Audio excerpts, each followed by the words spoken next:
بسم اللہ الرحمن الرحیم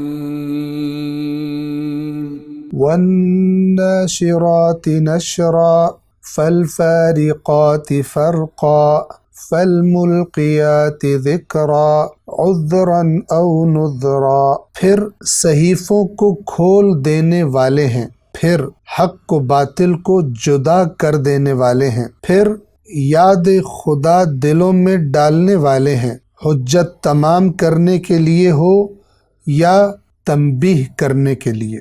گزشتہ درس میں ہم نے آیت نمبر 5 کے الفاظ کے معانی کا بیان شروع کیا تھا۔ فالملقیات ذکرا، فا تو یا پس، الملقیات توجہ فرمائیں، بنیادی حروف لام، قاف اور یا ہے، اور اس کا بنیادی معنی ہے کسی کے سامنے آنا اور اس کو پا لینا۔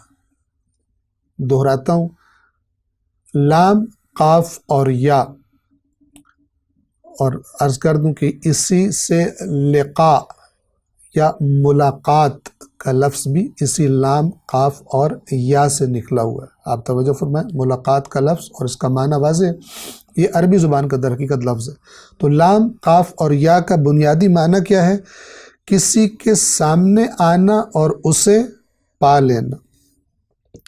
اور بعض اوقات جو میں نے دونوں معنی بیان کیے ہیں، سامنے آنا اور پا لینا، تو الگ الگ ان معنوں میں بھی استعمال ہوتا ہے۔ یعنی بعض اوقات لام، قاف اور یا کا معنی ہوتا ہے سامنے آ جانا، اور بعض اوقات اس کا معنی ہوتا ہے کسی چیز کو پا لینا، جو ہم اردو میں بھی کہتے ہیں کہ فلان شخص نے فلان سے ملاقات کی، تو اس کا معنی ہم یہ بھی کہہ سکتے ہیں کہ وہ اس کے سامنے آ گیا، ملاقات ہو گئی، یا اس نے اس کو پا لیا، اس سے ملاقات کر لی۔ اسی لام، قاف اور یا سے لفظ القاء ہے۔ القاء کرنا یعنی کسی چیز کو اس طرح ڈال دینا کہ وہ دوسروں کے سامنے آ جائے۔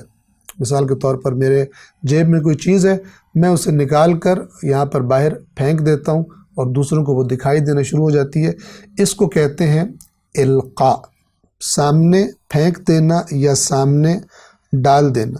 توجہ فرمائیں، اس کا تعلق حس سے بھی ہو سکتا ہے اور اس کا تعلق بصیرت سے بھی ہو سکتا ہے۔ مثال دیتا ہوں، عرض کیا کہ کوئی چیز آپ کے سامنے میں پھینک دوں، ڈال دوں، تو آپ کو آنکھ سے نظر آ جائے گی کہ یہ چیز میرے سامنے، آپ اس کو دیکھ لیں گے۔ اور بعض اوقات کوئی بات کہ جس کا تعلق حس سے نہیں ہے، نہ دیکھی جا سکتی ہے، نہ مثلا آواز ہے کہ سنی جا سکے، عقل کے ذریعے، یعنی ایسا کام کرنا کہ انسان کی بصیرت کے وہ بات سامنے آ جائے، اس کو بھی القاء کرنا کہتے ہیں۔ اور آپ نے یہ جملہ سنا ہوگا کہ یہ بات شیطان نے اس کے ذہن میں القاء کر دی ہے۔ القاء کر دی ہے یعنی ڈال دی ہے اس کے ذہن میں، یا یہ بات کوئی اچھی بات ہو، اللہ کی طرف سے اس کے ذہن میں یہ بات القاء کر دی گئی، یعنی اس کے ذہن میں ڈال دی گئی۔ تو انشاءاللہ القاء کا معنی واضح ہے۔ القاء کرنے والے کو یعنی ڈال دینے والے کو، سامنے ڈال دینے والے کو کہتے ہیں ملقی، اور اس کی مؤنث ہے الملقیہ، اور اس کی جمع ہے الملقیات، کہ جو اس آیہ مبارکہ میں سورۃ المرسلات کی آیت نمبر 5 میں آیا ہے۔ الملقیات یعنی ڈال دینے والے، ہم اردو میں مذکر کہتے ہیں فرشتوں کو، لہذا ڈال دینے والے، ورنہ الملقیات مؤنث ہے یعنی ڈال دینے والیاں۔ ذکرن، ذال، کاف اور را اس کے بنیادی حروف ہیں ذکر کے، اور ذکر کا معنی توجہ فرمائیں، عربی زبان میں اس کا بنیادی معنی کیا ہے؟ کسی چیز کو، کسی بھولی ہوئی چیز کو یاد کر لینا، کوئی چیز بھولی ہوئی تھی وہ یاد آ جائے، اس کو بھی ذکر کہتے ہیں۔ اور کسی چیز کو بغیر بھولے یاد رکھنا، اس کو بھی ذکر کہتے ہیں۔ پس ذکر ایک حالت کا نام ہے جس میں انسان کسی چیز کی طرف متوجہ ہوتا ہے، اس کو بھولا نہیں ہوتا، اس کے بارے میں غفلت کا شکار نہیں ہوتا۔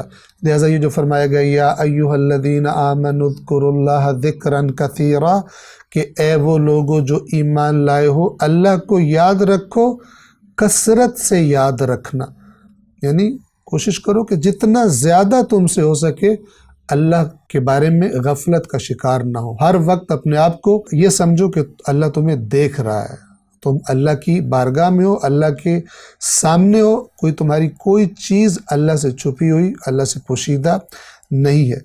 فالملقیات ذکرا، تو یاد ذکر ڈال دینے والے، کون سا ذکر ڈال دینے والے اور کہاں ڈال دینے والے؟ بریکٹس میں وضاحت کی گئی، ذکر خدا، یعنی اللہ کی یاد کو کہاں ڈال دینے والے؟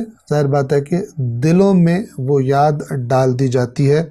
اور اگر ہم ذکر کے دیگر معانی بھی دیکھیں تو خود اللہ کی طرف سے جو پیغام آتا ہے وہ یاد دہانی ہوتی ہے، اس کو بھی ذکر کہا جاتا ہے۔ خود قرآن مجید کا ایک نام ذکر ہے، قرآن فرماتا ہے اِنَّا نَحْنُ نَزَّلْنَا الذِّكْرَ وَإِنَّا لَهُ لَحَافِظُونَ، کہ یقیناً ہم نے، یعنی اللہ نے اس ذکر کو نازل کیا ہے اور یقیناً ہم ہی اس کے محافظ ہیں۔ تو یہاں ذکر سے کیا مراد ہے؟ کیا چیز نازل ہوئی رسول اللہ پر؟ کس کو ذکر کہا جا رہا ہے؟ قرآن کریم کو۔ تو یہاں پر اگر ہم فرشتوں کے تناظر میں دیکھیں تو اس کا ہم یہ بھی ترجمہ کر سکتے ہیں اللہ کے پیغام کو، وحی الہی کو، آیات کو لا کر نبیوں کے دلوں میں القاء کرنے والے۔ اور پھر ظاہر ہے کہ نبی انسانوں کو پڑھ کے سناتے ہیں تو انبیاء کے ذریعے سے وہ آیات سن کر باقی انسانوں کے دلوں میں بھی اللہ کی یاد ڈل جاتی ہے۔ فالملقیات ذکرا، تو القاء کرنے والے، یا تو کی جگہ ہم پھر ترجمہ کر دیں فا کا، پھر القاء کرنے والے یا ڈال دینے والے، کس چیز کو؟ ذکرن، ذکر کو ڈال دینے والے۔ اس کو ہم اللہ کی یاد کہہ لیں یا اس کو ہم اللہ کا پیغام کہہ لیں کہ وہ بھی سن کے اللہ کی یاد آ جاتی ہے، انسان کے دل سے اللہ کے بارے میں غفلت نکل جاتی ہے۔ تو یہ اس کا ترجمہ ہے، پھر یاد خدا دلوں میں ڈال دینے والے۔ والسلام علیکم ورحمۃ اللہ وبرکاتہ۔